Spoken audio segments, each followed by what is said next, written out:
The lobby lights glowed a soft gold, reflecting across the polished marble like a warm welcome. But Amina felt none of it. She had only stepped inside to check on a late-night delivery, a simple walkthrough she'd done 100 times. Yet tonight, something felt off. A uniformed officer stood near the reception desk, thumbs hooked into his belt, radiating the kind of authority that wasn't meant to reassure, only to intimidate. Amina approached quietly, hand resting on the strap of her work bag. She wore simple clothes, nothing that announced who she truly was.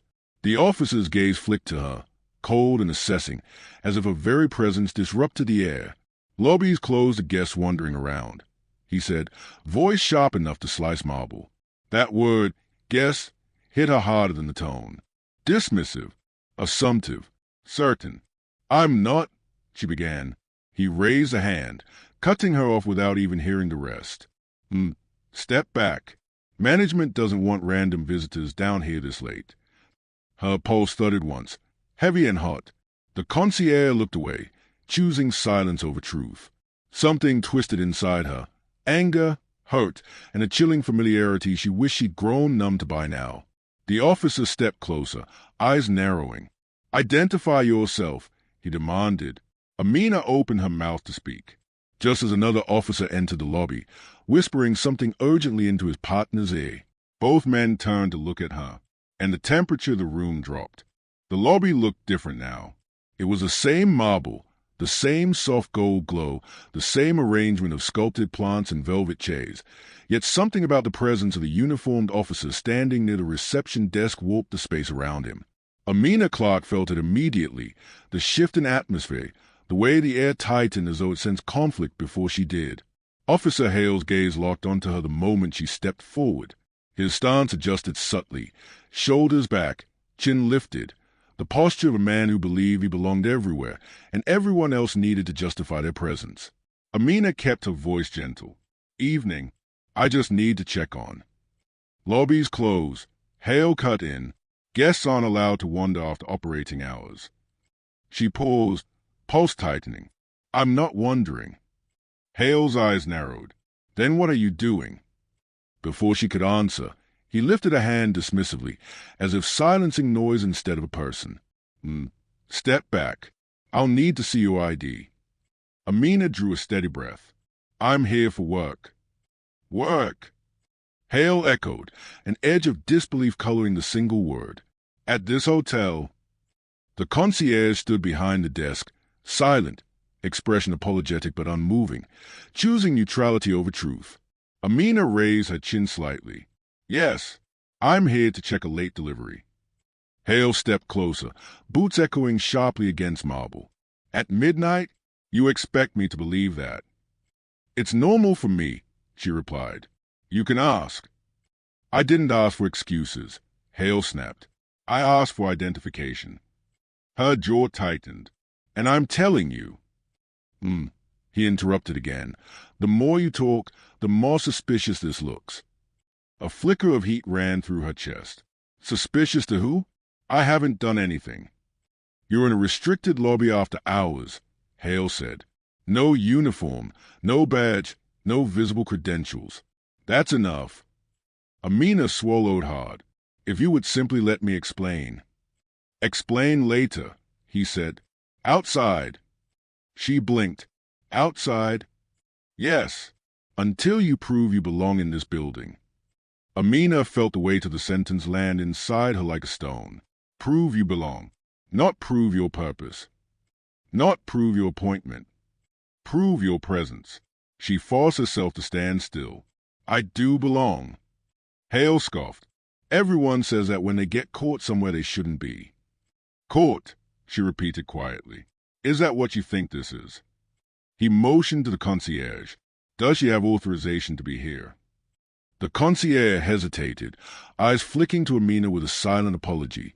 Officer, I'm not sure. Not sure. Not denying. Not confirming. Just stepping aside so the buyers could flow uninterrupted. Hale lifted his chin victoriously. Then you need to come with me. Amina stepped back just enough to reclaim breath. No, I'm not going anywhere with you. Hale's hand drifted toward his radio. Refusing instructions. I'm refusing mistreatment, she replied. His eyes flashed, not with fear, but with challenge. Last chance. Either you show ID or you're escorted out for trespassing. Trespassing, she repeated, voice low. In a building A voice cut across the space. What's going on here? A supervisor approached, sharp-shoot, impatient expression. He glanced between them, then immediately turned to Hale. Is there a problem? She refuses to identify herself. Hale said. She was wandering around. The second officer added, stepping into view. Looks like a guest who got into the wrong area. The supervisor nodded quickly, not even looking at Amina. You really can't be down here after hours. If you need housekeeping or assistance. Amina stared at him. Housekeeping? He faltered but recovered. You just look like you might be lost, that's all.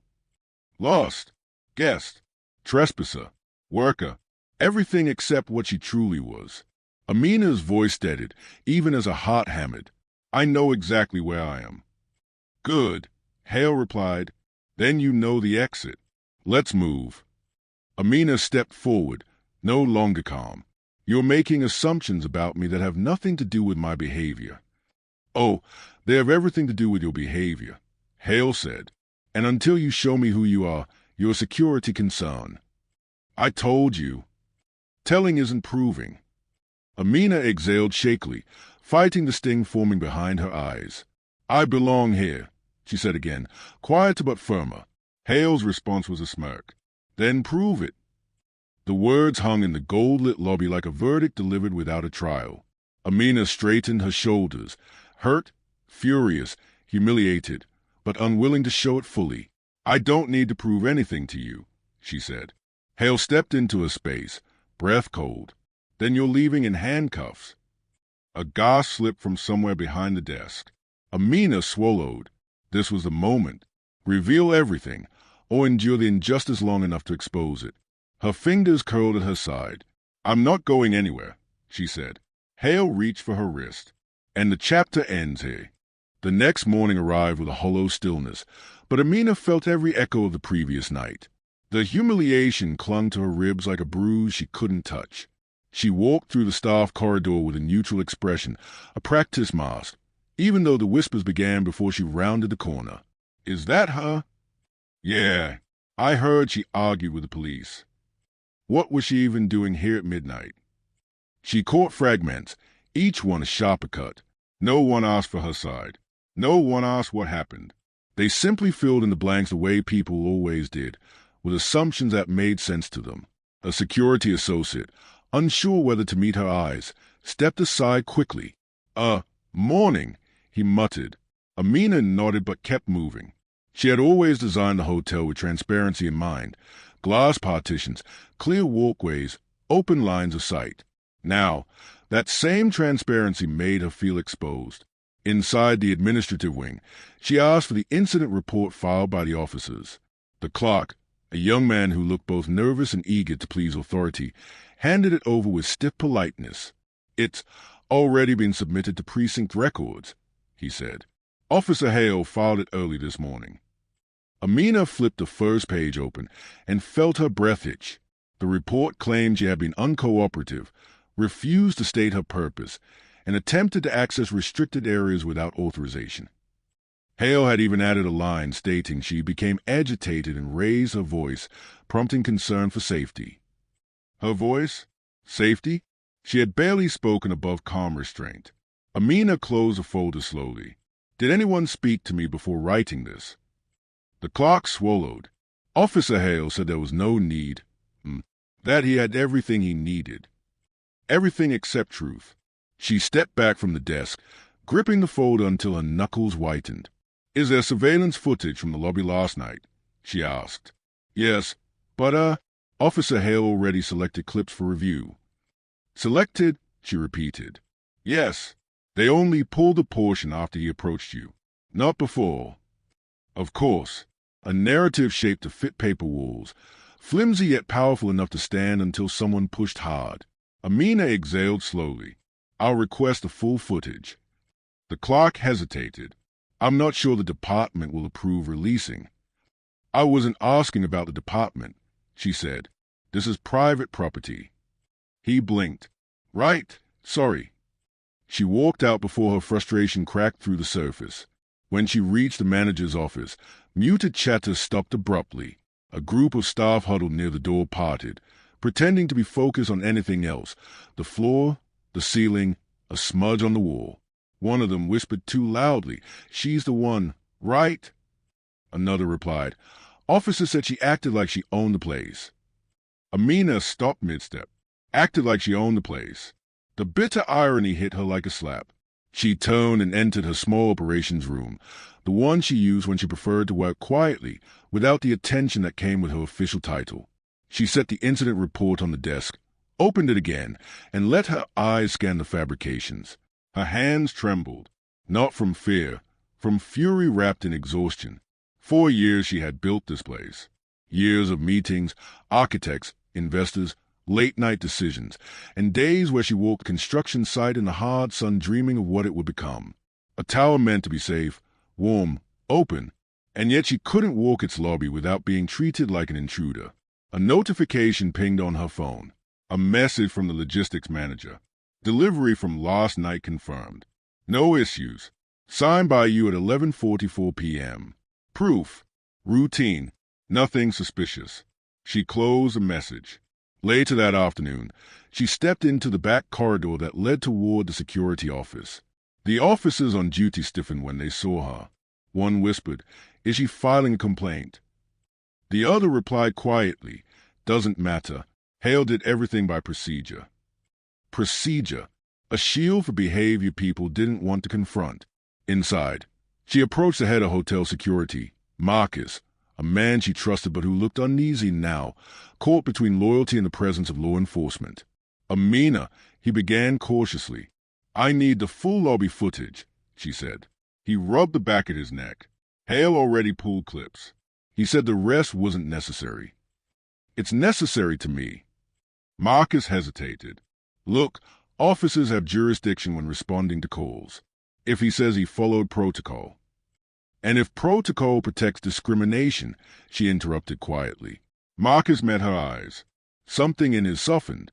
"Let me see what I can do." As she turned to leave, voices drifted from the hallway, loud enough to catch. "Man, she was so defensive," one officer said, like she thought she had rights there. His partner snorted. "She acted like she owned the place." Amina froze. Something in her chest simmered, not explosive, not wild, but precise. A controlled burn. She walked forward, shoulders back, head high. The officers noticed her and stilled. Amina's voice was steady. "If you're going to talk about me, do it loudly enough for truth to hear you." The younger officer tensed. "We were just repeating false assumptions," she said. "Ones that escalate harm and erase dignity."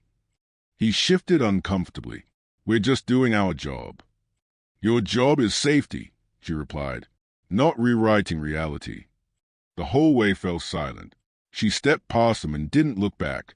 That evening, alone in her office, she reviewed the incomplete footage Marcus managed to retrieve, blurred by angles but clear enough to reveal one thing. She never raised her voice, never acted erratic, never resisted. Hale's narrative was paper-thin, but paper in the right hands could block sunlight. She leaned back in her chair, exhaling slowly. She could reveal ownership now, end this now. But if she did, nothing would change except how they treated her, nor how they behaved toward others who couldn't wield that power. No, she needed to see how far the bias would go, how deeply the system insulated Hale. Then she would expose all of it. Her phone buzzed again. A message forwarded from a staff member. "Heard Officer Hale say you tried playing victim. Just thought you should know." Amina stared at the words, pulse tightening, then softening into resolve. This wasn't just an insult. It was a declaration that the battle had already begun, and she would meet it head-on, not with rage, with truth, with precision, with unwavering patience sharpened into justice.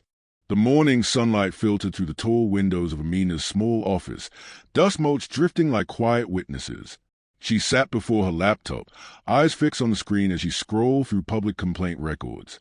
Officer Hale's name appeared more times than she expected, not enough to make headlines, but enough to paint a pattern. Each complaint dismissed, each investigation inconclusive, each incident reframed as a misunderstanding. Discretion, procedural compliance, officer's judgment call. The same phrases appeared again and again, forming a familiar shield. Amina leaned back, exhaling slowly. "How many people did he treat like this?" she whispered. Her phone buzzed.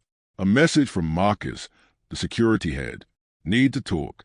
Hale called in a trespass check last night, asking questions about you." Amina's jaw tightened. Hale wasn't done. He was escalating. She typed only one reply: "I'll come down." When she entered the security control room, Marcus stood beside the wall of monitors, arms crossed tightly. He looked grim. "He showed up again at 1 a.m., Marcus said. Asked if you had a keycard, what areas you had access to, whether you were known to the staff." Amina's eyebrows lifted. "And you said?" "I told him you're authorized." Marcus hesitated. He asked for proof. "Proof," she repeated. "Again." "He claimed you might be posing as an employee. Said he'd seen cases like that before." Amina inhaled deeply, steadying herself. "So now he's creating hypotheticals." Marcus nodded. "He said he'd come back tonight if needed." Amina shifted her gaze to the monitors, images of the lobby, elevators, doorways. "He's trying to build a narrative," she murmured, "before I can build mine." Marcus lowered his voice. "Be careful. He's confident. Too confident." "And why wouldn't he be?" Amina replied, "His record shows nothing ever sticks." Later that afternoon, in one of the employee hallways, she overheard two housekeepers whispering while pushing their supply carts. "Police came again last night." "Yeah, looking for some suspicious woman." "You think it's her?" "Well, she's been around at odd hours." Amina stepped into view. The women startled. "I won't repeat what I heard," she said calmly, "but be careful believing what others choose to invent." They nodded nervously, embarrassed. "Sorry, we didn't mean anything." "I know," Amina replied softly, "but rumors grow roots in silence." She moved on, but the sting lingered. Suspicion spread faster than truth. That was the nature of systemic bias. It didn't need evidence, only repetition. As evening fell, Amina decided she wouldn't hide. She walked into the lobby deliberately, letting her heels echo through the gold-lit space. The concierge stiffened, glancing nervously toward the front doors, expecting the inevitable. Sure enough, the revolving door spun, and Officer Hale entered. His expression sharpened the instant he saw her. "You again," he said, striding forward. "Didn't expect you to be back after last night's report." "I work here," Amina replied evenly. "So you keep saying." Hale folded his arms. "But saying it doesn't make it true." She met his narrowed gaze. "Nor does your disbelief make it false." His jaw twitched. "You're obstructing an investigation." "Into what, officer?" "Potential security breaches." Amina kept her voice quiet, measured. "You created the breach, not me." Hale stepped closer. "What's your tone?" "What's your assumptions?" she replied. The concierge, torn between fear and conscience, opened his mouth, but Hale shot him a glare that froze him mid-breath. Amina saw it clearly, the hierarchy of silence, the way authority reshaped people's spines. Hale leaned in. "Your attitude is raising my suspicion." "And your suspicion is raising my concern," she said. For the first time, Hale faltered. Just slightly, enough to show he wasn't expecting verbal resistance delivered with surgical calm. Before he could retort, another officer entered the lobby. Sergeant Cray, older, hardened, eyes sharp like glass that never softened. "Hale," Cray called sharply. "In my office. Now." Hale stiffened. "Sarge, I'm handling." "Now." Cray's eyes flicked briefly to Amina, studying her, calculating. Then he disappeared into the hallway. Hale shot Amina a chilling glare. "This isn't over." "I know," she said softly. "You won't let it be." He stalked away, boots heavy with indignation. Minutes later, Amina slipped quietly toward the hallway, stopping when she heard voices behind the cracked office door. "Cray, you need to stop pushing this." "Hale, she's hiding something." "Cray, or you're seeing what you want to see." "Hale, she acted like she owned the place." "Cray, and you acted like you needed that to be a problem." A long silence. Cray sighed. "Listen, if this turns into a complaint, you need plausible control of the narrative. Getting emotional or escalating unnecessary contact will sink you." "I'm not emotional," Hale said sharply. "You are if I can hear it." A folder slapped onto a desk. "Cray again. Clean up the reports. No exaggerations. No improvising. You understand." Hale murmured, "I understand." But his tone wasn't agreement. It was resentment simmering beneath compliance. Amina stepped away quietly before they emerged. She had heard enough. They weren't just protecting Hale. They were protecting the institution and expecting him to play along smoothly. But he wouldn't. He wasn't careful. He wasn't subtle. And that recklessness would be his downfall. Amina returned to the lobby, stood beneath the golden lights, and let a plan begin forming. Slow, deliberate, inevitable. She didn't need to fight Hale head-on. All she needed was to let him expose himself. And he already was. The boardroom atop the tower was wrapped in glass, a panoramic overlook of the city Amina helped shape through years of planning and grit. Yet this morning, she felt strangely small as she stood outside its doors, listening to the executives discuss the hotel's quarterly performance. They spoke confidently, assuredly, unaware that the woman waiting quietly in the hallway was the very reason the tower existed. Security protocols had been questioned multiple times. One executive said, "Last night, police logged another incident. Something about a suspicious woman in the lobby." Another voice chuckled. "Guests wondering again? We need clearer signage." Amina closed her eyes briefly. The ease with which assumption traveled told her everything she needed to know. The story had already warped, stitched into false certainty by people who never questioned the frame. She straightened her blouse, opened the door, and stepped inside. "Oh, Amina," said Mr. Langford, the operations director. "We're in the middle of a review.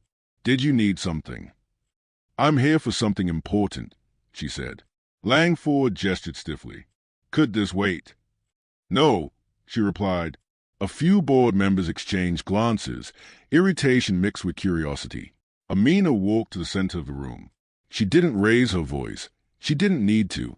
"I understand the police filed a report regarding a suspicious woman in the lobby," she began. "That woman was me." A murmur rippled across the table.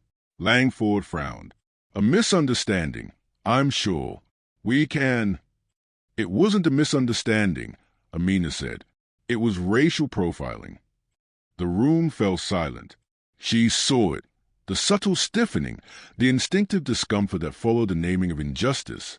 People preferred euphemisms, diluted truths that didn't disturb foundation stones. One board member cleared his throat nervously. "Amina, perhaps you misinterpreted." "No," she said softly. "I didn't." Langford attempted a diplomatic tone. "Let's address this privately. You're a valued staff member." Amina felt something inside her shift sharply. "I am not staff." A beat of pure confusion. "Then, what do you mean?" Langford asked slowly. She exhaled, steady and deliberate. "I own this tower." The silence that followed was not just stillness, it was collapse. Every assumption, every silent dismissal, every coded gesture that had shaped how people treated her crumbled in the space of one heartbeat. "You, what?" whispered an executive near the window. Amina repeated it, not as arrogance, but as fact. "I am the majority owner of the Clark Regency Tower. My family's trust holds 62% equity. Every operational, financial, and architectural decision since groundbreaking has passed through me." Chairs shifted, breaths caught. The glass wall reflected their stunned faces back at them, a mirror of disbelief. Langford swallowed hard. "Amina, why didn't you ever say?" "Because I wanted people to treat me with the same respect they give those whose authority they can see," she replied quietly. "Not the respect they reserve only for owners." The room couldn't produce a single counter-argument. Bias was visible now, Not theoretical, not ambiguous. Documented. Lived. Amina set the incident report on the table. This is fiction, and fiction has been used to justify harassment. The executives leaned in, scanning Hale's accusations with widening eyes. "We'll address this immediately," Langford said, voice trembling with urgency. "You will," Amina replied. "But first, I'm speaking with legal counsel." An hour later, she sat in the legal suite, and the hotel's senior counsel, Marissa Graham, stared at her from across the desk with a stunned expression. "You're telling me Officer Hale detained you?" Marissa asked. "In your own hotel." "He tried," Amina said, "repeatedly." Marissa flipped through the report, shaking her head. It's not just inaccurate, it's manipulative." "He's done it before," Amina said. "I reviewed his history." Marissa looked up sharply. "And patterns, dismissed complaints, inconclusive reviews." Marissa sat back. "This is serious, very serious. We need to document everything. Dates, times, witnesses, footage." Amina nodded. "I kept records." "Good," Marissa said, already reaching for a legal pad. "And we'll begin an internal inquiry with the hotel as well. Staff testimonies will matter." Amina hesitated. Most staff stayed silent. Marissa's pen slowed. Silence is also evidence. Amina breathed in deeply, feeling the weight of that truth. She didn't want staff punished, but she wanted the system that fed their silence exposed. "And there's more," Amina said. "Hale is spreading false rumors, telling people I threatened him." Marissa's eyes widened. "He said that?" "Yes." Marissa stood abruptly. "Then we're filing an official misconduct complaint. His department can't ignore this. Not with your status, not with the camera footage, not with the inconsistencies." Amina shook her head slowly. "My status shouldn't be what makes them listen." Marissa softened. "It shouldn't, but it will help the truth reach daylight." Amina looked out the window. The city below glittered in afternoon sun, unaware of the battles fought in the rooms above it. "We move carefully," Amina said, calmly, but relentlessly. "That's the only way these cases ever move," Marissa replied. Later that evening, as Amina left the legal suite, she overheard staff near the elevator. "I heard she yelled at the officer." "No, someone said she threatened him." "Well, the police wouldn't lie." Amina stepped into view. The conversation died instantly. She didn't scold them. She didn't defend herself. She simply said, "Truth travels slower than rumor, but it does arrive." The elevator doors opened, and she stepped inside. The doors closed quietly, reflecting her face, calm, composed, but carrying a weariness that couldn't be hidden. The reveal of her identity had shifted the ground, but not softened it. The battle ahead would be public, and painful, and necessary. This time, she wouldn't stand alone. The next morning, the lobby buzzed with the usual polished rhythm, rolling suitcases, soft greetings, the scent of brewed coffee drifting like a calm disguise. But beneath it all, tension simmered. Staff whispered more quietly now, glancing over their shoulders as if the walls themselves might testify. Amina entered wearing the same understated clothing as always, no badge of authority except the way she held herself. Purposeful, grounded, waiting. She walked directly to the concierge desk. "Good morning, Daniel." Daniel froze. "Ms. Amina, good morning." "Would you please bring the property binder from the safe?" she asked. Daniel blinked rapidly. "The binder? You mean the full ownership ledger?" "Yes."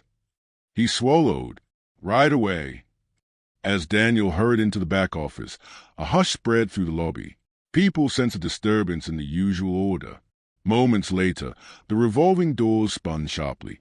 Officer Hale entered. His boots struck the marble with deliberate confidence, his gaze sweeping until it found her. "You again," he said, approaching with an incredulous smirk. "Either you enjoy causing trouble, or you really like this lobby." Amina faced him calmly. "I have business here."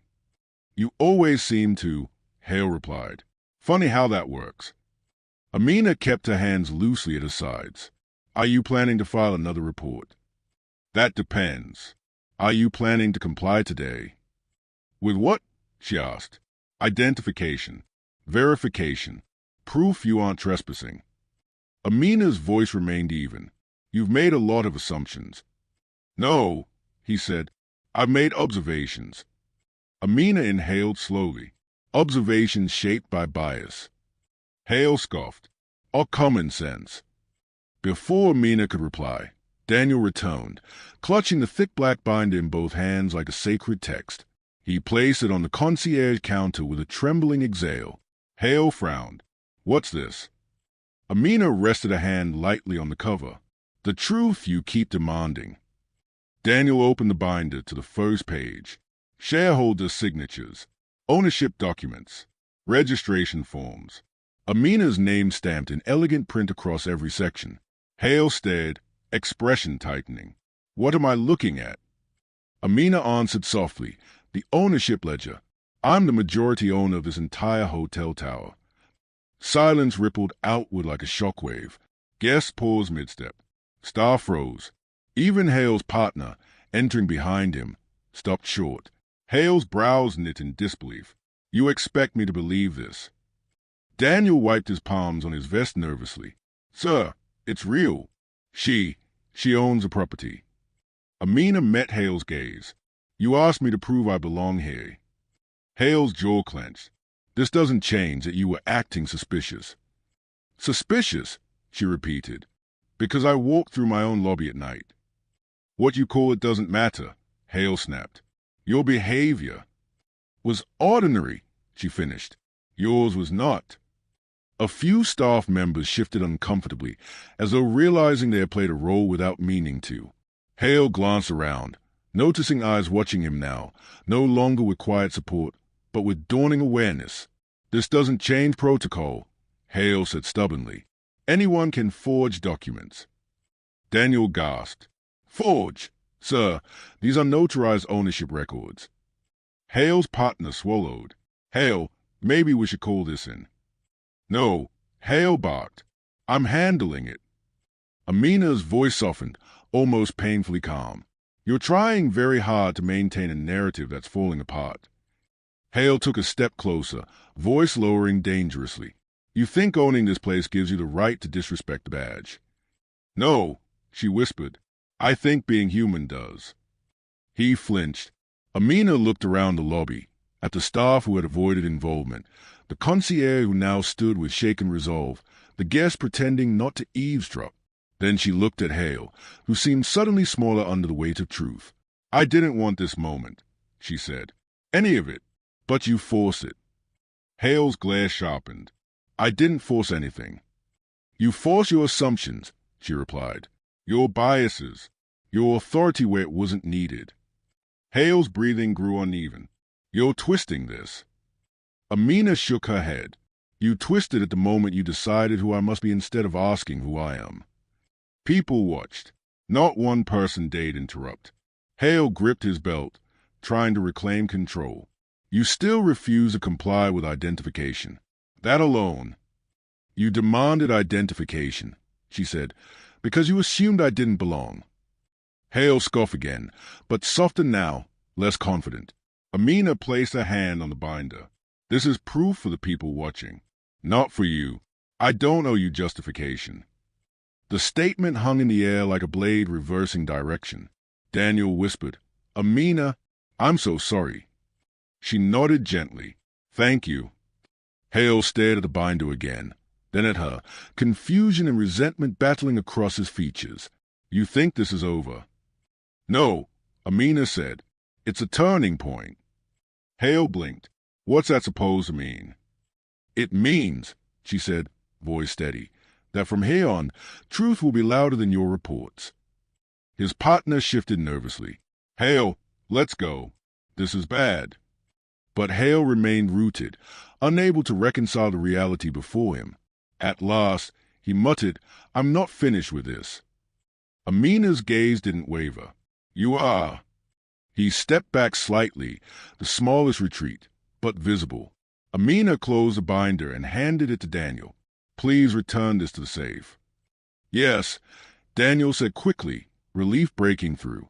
People parted as Amina walked through the lobby. She didn't bask in vindication. She didn't feel triumphant. She felt tired. Because dignity shouldn't require documentation. Because belonging shouldn't need proof. She passed a golden light reflecting off marble, the same light that had witnessed her humiliation, her restraint, and now her quiet assertion of truth.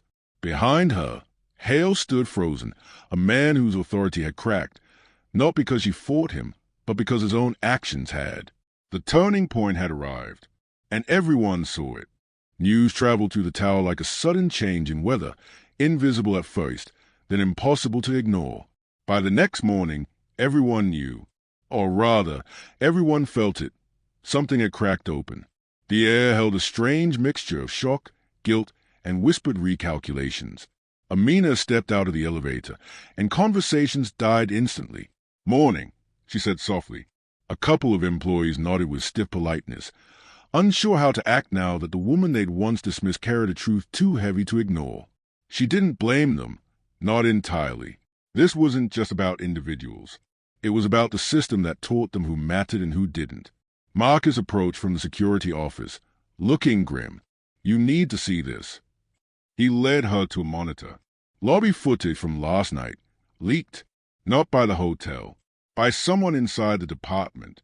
The video spread across social media like brushfire. Clips of Hale confronting her, clips of his tone, clips of Daniel opening the binder with trembling hands. None of it showed her identity outright, but it contained enough to ignite outrage. Marcus rubbed his forehead. This is out there now. People are asking questions. Amina exhaled slowly. Let them. But Hale spinning his own narrative, Marcus added. He told the precinct you stormed the lobby and intimidated staff. He said you tried to weaponize your identity. My identity, she repeated, stunned. He didn't even know who I was. Marcus nodded. His saying you revealed ownership to embarrass him. A hollow ache pulsed behind her ribs. So now truth is a threat. Marcus lowered his voice. His sergeant is backing him. They are claiming you interfered with an officer's inquiries. Amina leaned on the desk. I didn't interfere. I existed. By noon, Marissa, the hotel's legal counsel, called an emergency meeting. The department is circling the wagons, Marissa said, sliding a packet of documents across the table. They won't admit fault unless forced. We're filing the misconduct complaint today. Amina nodded. Do it. Marissa hesitated. Are you ready for the attention this will bring? Amina looked out the window, at the street far below, where cars moved like small, determined lines. I didn't ask for attention, she said. I asked for respect. Marissa softened. You'll have my full support. She meant it, Amina knew, but support wouldn't erase the emotional weight, the way the humiliation kept replaying in Amina's mind, sharper each time, the way the word guess still echoed like an accusation, the way Hale's smirk carved itself into her memory. This will get worse before it gets better, Marissa said. The department may try to intimidate you. Amina let out a breath she didn't know she'd been holding. Let them try. Later that afternoon, Amina walked into the break lounge. Silence strangled the room. A few employees looked away. Others looked apologetic.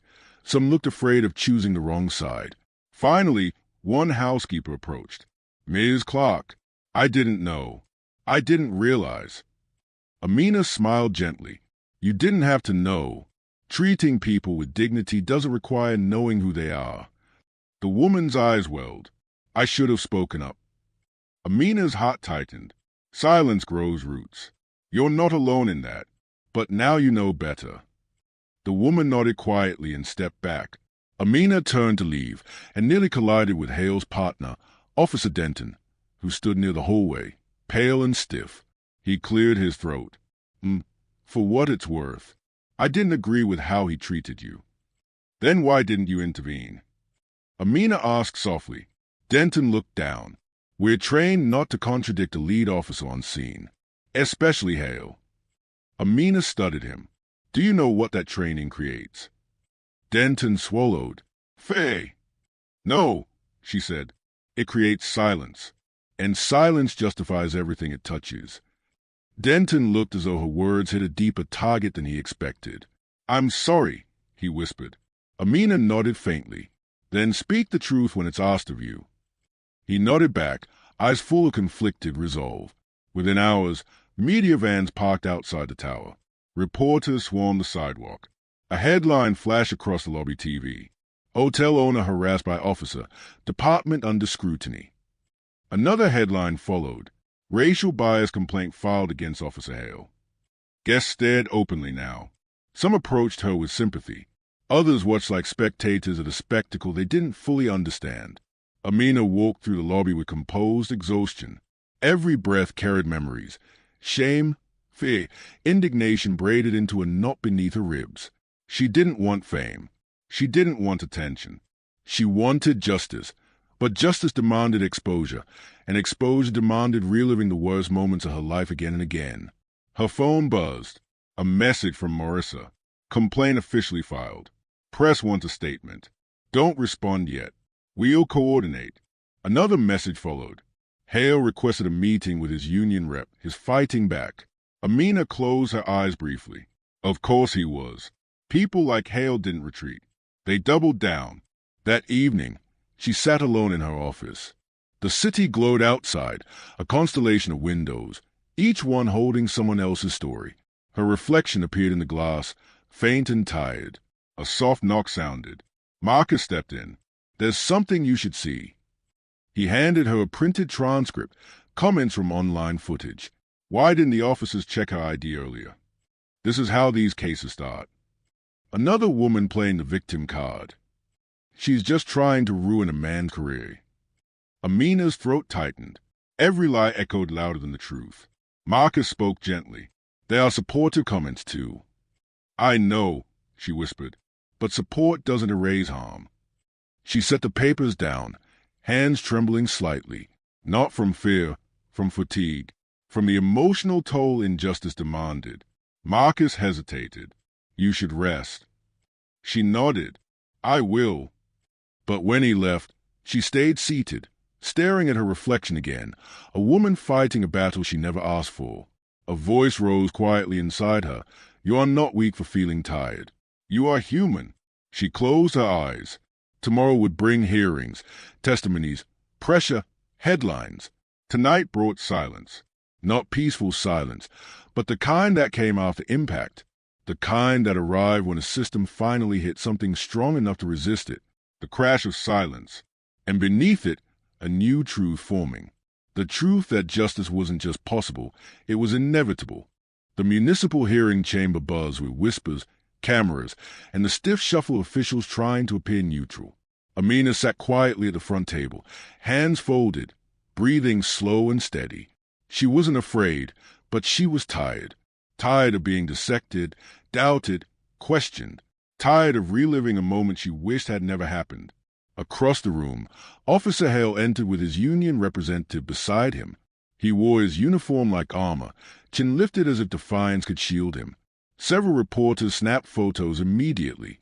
Hale didn't look at Amina. Or perhaps he did, indirectly, in the way a man looks everywhere but the truth. A commissioner struck the gavel. Case number 2214. Inquiry into alleged misconduct by Officer Raymond Hale. The room fell silent. The senior commissioner, Ms. Rojas, leaned forward. "We'll begin with testimony from Ms. Amina Clark." Amina stood, smoothing her blouse, and approached the podium. Her heartbeat was loud but steady, each beat a reminder of her presence, her strength. Commissioner Rojas nodded gently. "Ms. Clark, please describe the events of the night in question." Amina began softly. "I entered the lobby of my hotel at approximately 11:45 p.m. I was checking on a late delivery. I had done this many times before." Murmurs fluttered through the audience. Officer Hale approached me and immediately assumed I was a guest wandering into areas I didn't belong. He didn't ask who I was. He told me to step back. He demanded identification before understanding why I was there. A commissioner interjected. What was his tone? Amina met her gaze. Sharp, dismissive, assumptive. Hale shifted in his seat, jaw tightening. Amina continued. I tried to explain. He interrupted me repeatedly. He escalated the situation without cause. He made me feel like an intruder in my own building. A hush fell over the chamber. One line, Amina said, her voice quiet but cutting, defined the entire encounter. She let the silence sit for a moment. He said, management doesn't want random visitors here this late. Eyes widened. Pens paused. Even the commissioners exchanged glances. Amina inhaled slowly. I am the majority owner of the Clark Regency Tower. Gasps rippled across the room. The commissioners leaned in. One whispered, extraordinary. Amina pressed forward. He never asked. He assumed, not based on behavior, based on perception. Commissioner Rojas nodded. Thank you, Ms. Clark. Please stay at the podium. Next, Hale was called. He approached with tight shoulders and a defensive jaw. His union representative sat behind him, arms crossed protectively. Officer Hale, Rojas began, please explain your reasoning for confronting Ms. Clark. Hale cleared his throat. She appeared suspicious. Late hour, near restricted area. Rojas arched a brow. The lobby is not restricted. Hale shifted. It was after hours. Rojas replied, which is still not considered restricted under hotel policy. Hale hesitated. She didn't look like she worked there. Soft gasps echoed. A commissioner scribbled something quickly, the kind of note that signaled trouble for Hale.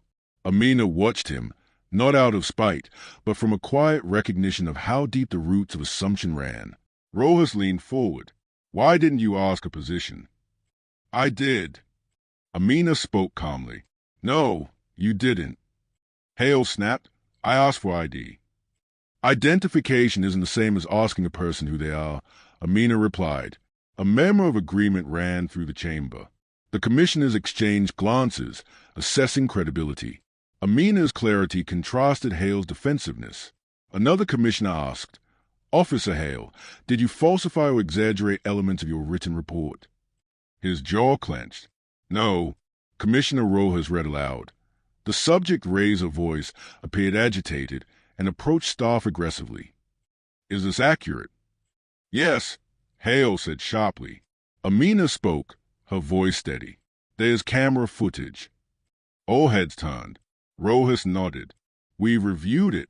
Ms. Clark did not raise her voice. She remained at a respectful distance. She did not exhibit aggression. Hale swallowed hard.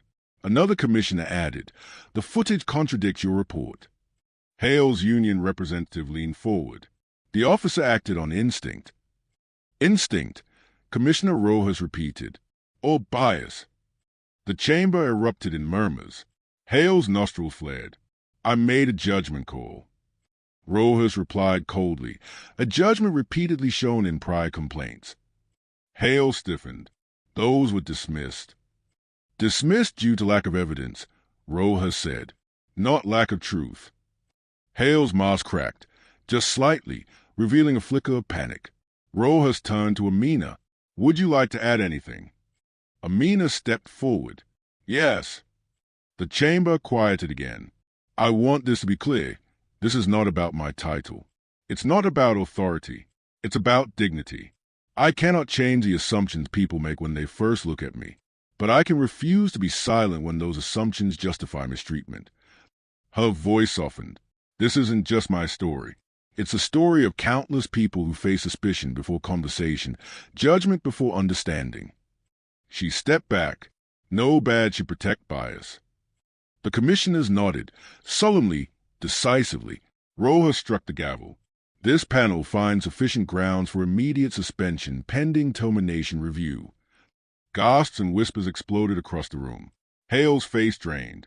This is ridiculous, he muttered. She made this a racial thing. No, Rojas said firmly.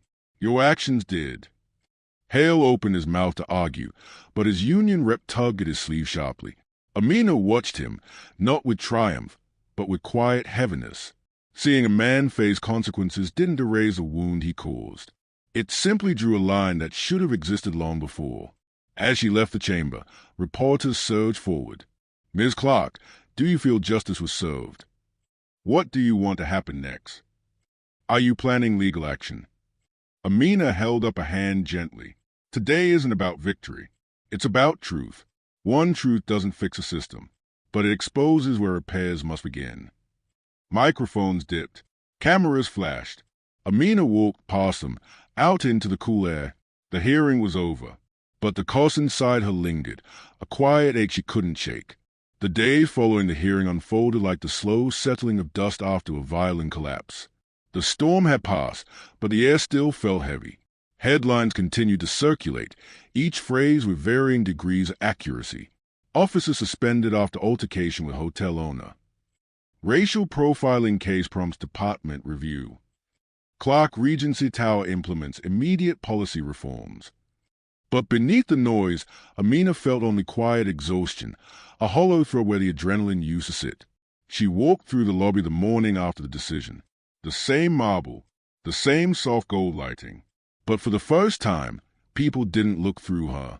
They saw her, some with apology, some with respect, some with discomfort. Daniel, the concierge, stepped forward cautiously. "Good morning, Ms. Clark." She smiled gently. "Morning, Daniel." He swallowed. "I wanted to say, again, I'm sorry I didn't speak up sooner." Amina nodded. "Thank you. That means something." "It won't happen again," he said, voice trembling. Amina replied softly, "It will happen again. Somewhere. To someone. But we can choose how we respond when it does." Daniel lowered his eyes, moved. In the following days, reforms were implemented swiftly. Anti-bias training, new security protocols, anonymous reporting channels, public statements acknowledging harm and pledging change. Most staff welcomed the reforms. Some resisted quietly. But the shift had begun, and the building felt different, as if finally acknowledging cracks in its foundations rather than decorating over them. Amina spent much of her time with legal counsel, preparing for upcoming interviews with oversight agencies. The federal inquiry had opened sooner than expected.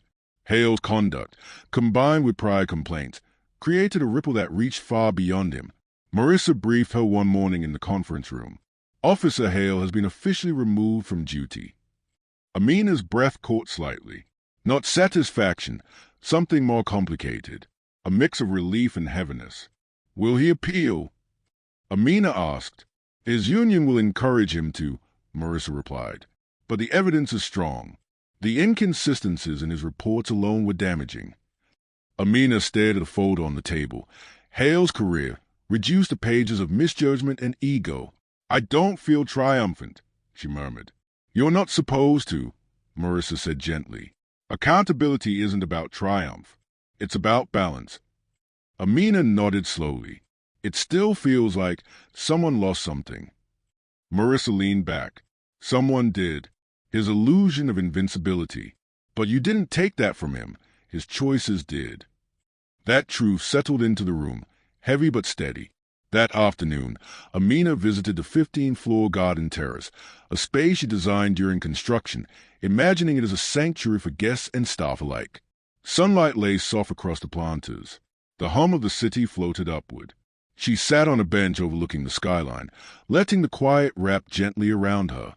For the first time in weeks, no one approached her. No one questioned her. No one whispered. She finally had space to feel everything she had been holding back. The humiliation, the fear, the anger, the weight of defending her identity in a place she built. Tears came, not loud, not dramatic, just a slow, steady release. She did not hide them. She did not feel shame. They were part of the cost. A voice interrupted softly. "Ms. Clark." She wiped her cheek gently and toned. Officer Denton stood a few steps away, uniform crisp, expression conflicted. "May I?" he asked. She nodded, and he sat at the far end of the bench. "I know you have no reason to talk to me," Denton said quietly.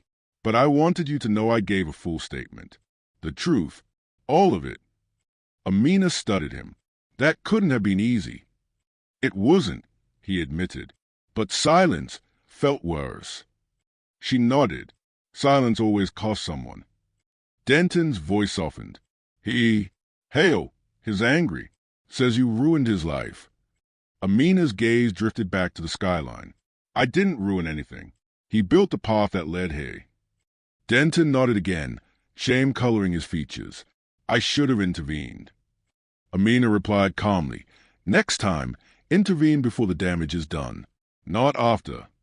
His shoulders dropped, not in defeat, but understanding. I will. As he stood to leave, he hesitated. For what it's worth, I'm sorry. Amina met his eyes, then changed something. He nodded and walked away. That evening, as the city glowed into nightfall, Amina returned to the lobby, the place where everything had begun. A guest approached her, an older black woman with warm eyes. Ms. Clark. Yes. Amina replied gently. I saw the news. I just wanted to say thank you for speaking up. Some of us got tired years ago. The woman squeezed her hand. You pushed the world an inch forward. That matters. Amina's throat tightened. She whispered, thank you. The woman smiled and walked away, leaving Amina standing in the golden lobby lights. For the first time, the space felt like hers again. Not because she owned it, but because she reclaimed it. Later, as she walked toward the elevators, Marcus approached with a relieved grin. The Federal Review team wants to meet with you tomorrow. They said your testimony is crucial. Amina nodded, steady. I'll be there. You okay? He asked gently. She thought for a moment. I will be. Marcus nodded. That's enough for now. It was. Before going upstairs, she paused at the center of the lobby, the exact spot where Hale once told her to prove she belonged. She closed her eyes. The memory returned. His tone, the dismissal, the sting of being reduced to a stereotype. But now, layered over that memory, she felt something else. Strength, quiet, steady, resilient, just as had come, not clean, not perfect, but real, and it would create ripples far beyond these walls. But the scars remained, not to define her, but to remind her. Amina opened her eyes. She didn't need to prove she belonged. She always had, and now the world knew it too.